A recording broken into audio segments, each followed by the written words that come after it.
कहते हैं कि गायें, गौ माता एक गांव की इकोनॉमी का पूरा पूरा आधार है, उसका सेंटर पॉइंट है जी।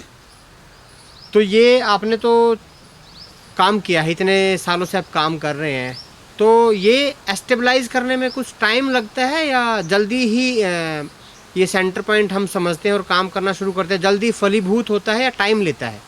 तो थोड़ा सा इसके बारे में विस्तार से बताएं, क्योंकि बहुत लोग ऐसे हैं जो कि फेल हो जाते हैं, तो उनका क्या, उनके लिए क्या सुझाव है, और इस बारे में थोड़ा प्रकाश डालिए इस पर। जरूर जी। आज पूरे देश में गौवंश को लेके हाँ काफ़ी चर्चाएं चल रही है जी। और हमारी संस्कृति में गाय का जो महत्व है उसको लेके काफ़ी लोग उस विषय को लेके फिर से जुड़ने लगे हैं जी। तब जाके आज आपने जो प्रश्न किया वो पहला प्रश्न आता है कि क्या वो इकोनॉमिकल समृद्धि दे सकती है जी। तो मैं ज़रूर कहूँगा कि गाय हमारा इकोनॉमी का आधार बन सकती है जी।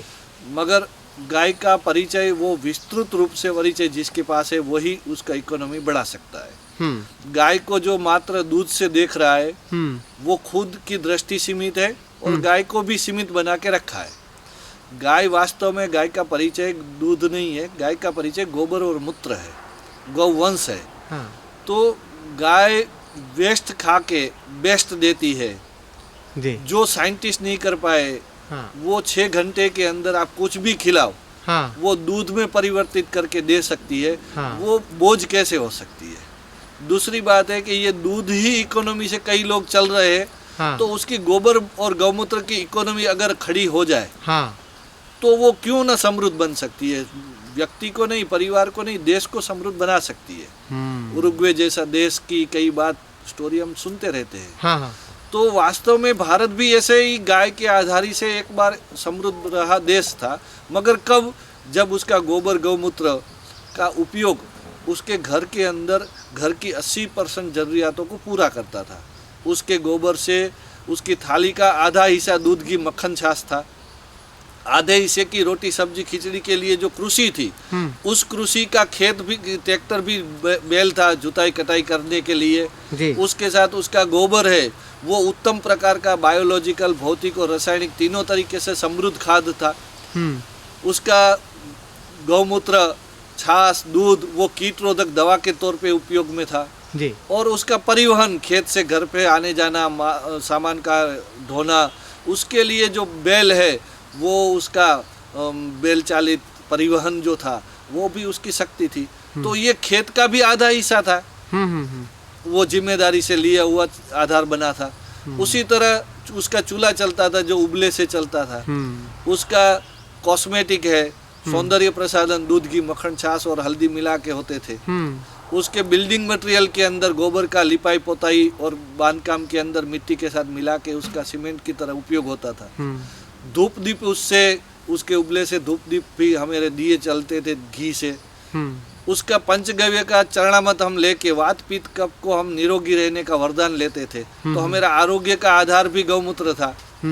तो गौमूत्र और गोबर मिला के, दूध घी मिला के, गौवंश मिला के हमारी घर की 80% जरूरियात थी, इसलिए हम गाय घर में रखते थे।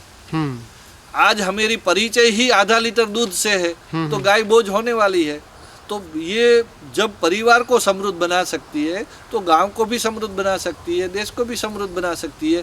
मात्र उसमें कमी क्या आई कि जो उसका उपयोग था अब उसी तरीके से उपयोग में गाय को नहीं लिया जा सकता। गोबर का उपयोग उसी तरीके से नहीं होगा, उपयोग वही होगा मगर उसका प्रारूप बदलना होगा।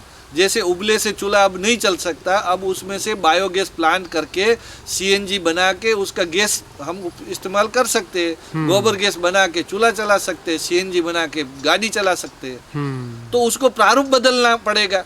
गोबर तो वही है। जी जी जी। गौमूत्र है तो अब चरणामत नहीं लेंगे, हम उसको गौमूत्र अर्क बनाएंगे जी। हम उबले का यज्ञ नहीं करेंगे, अब हम धूप बत्ती बनाएंगे। हाँ।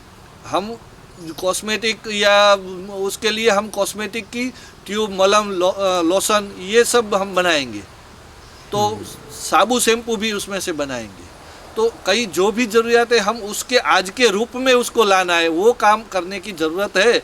अगर वो हो गया तो आप जैसे कहते हैं कि क्या जल्दी से ये हो सकता है? अगर जल्दी से ये जो समाज सीख ले और उसका नया रूप में पुरानी बात को लाए तो गाय आज भी शक्ति है।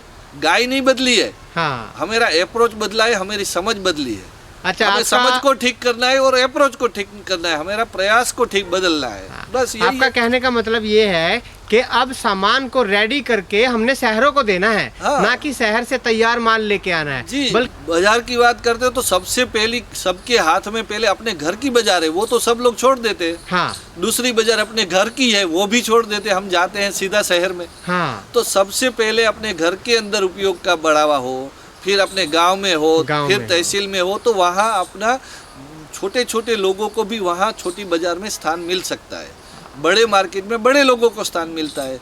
तो अगर हमें व्यक्ति को स्वावलंबी बनना है तो अपनी छोटी बाजार जो घर की है, गांव की है, उसको पकड़ के हम समृद्धि का एहसास कर सकते हैं। बहुत सुंदर, बहुत सुंदर।